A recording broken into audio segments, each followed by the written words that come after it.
He uses found objects, found materials to make three-dimensional art that has, I would say, kind of like a steampunk vibe. It's a lot of sort of vehicles and small sculptural things.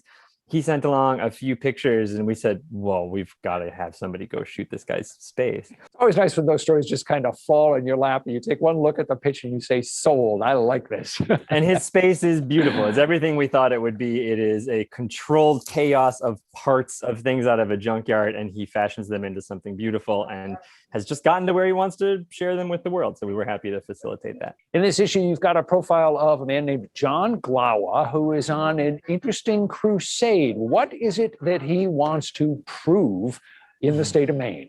He has, for several decades, been sort of one of the most prominent advocates in Maine of the position that wolves ought to have an ecological niche in the state, and in fact are making efforts at recolonizing the state from some Canadian populations. He has been, over the years, a sort of very involved participant and sometimes critic in wildlife management circles.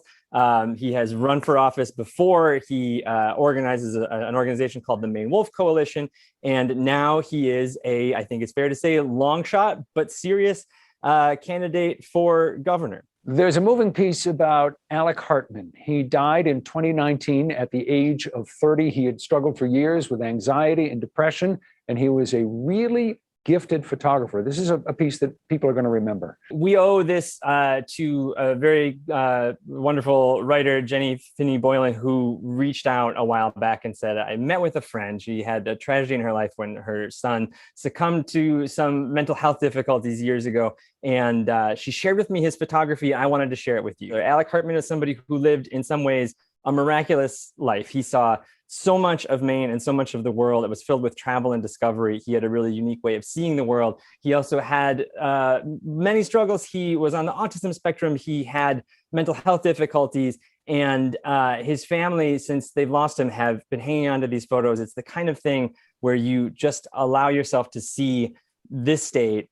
He's shot other places as well. We've published only his photographs from Maine, with just a really unique vision. And you realize what a depth of talent was there, and what a tragedy that it's been lost. And let's end up with what's a regular feature in the magazine, your annual Best Places to Live article. How did you approach it this year? Yeah, it's semi-annual. We do it every 3 years. You don't want to get too stale. We revisited an old shtick this time around. We haven't done this in a while, but we let readers participate. We did a bracket poll. So we seeded a list of 16 towns that we chose with livability in mind, with affordability in mind, a couple of other factors. And then we let folks vote on the web over the course of December and January to, March Madness style, narrow it down to one winning town, which I don't mind telling you was Belfast, with New Gloucester a very, very, very close second. And we had a great time sort of exploring what made the Elite Eight? Is that what it is in basketball? Yes. The Elite Eight towns, what makes them, really special, potential Maine hometowns. That feature it doesn't necessarily make me want to move, although sometimes it kind of does, but it certainly makes me want to go out and visit those places. And that's half the fun of it. And I like fantasizing, well, what would it be like if I pulled up stakes and went over to Belfast? Or, New Gloucester could be a pretty lovely place to raise kids. And so it's nice for sort of daydreaming and visioning.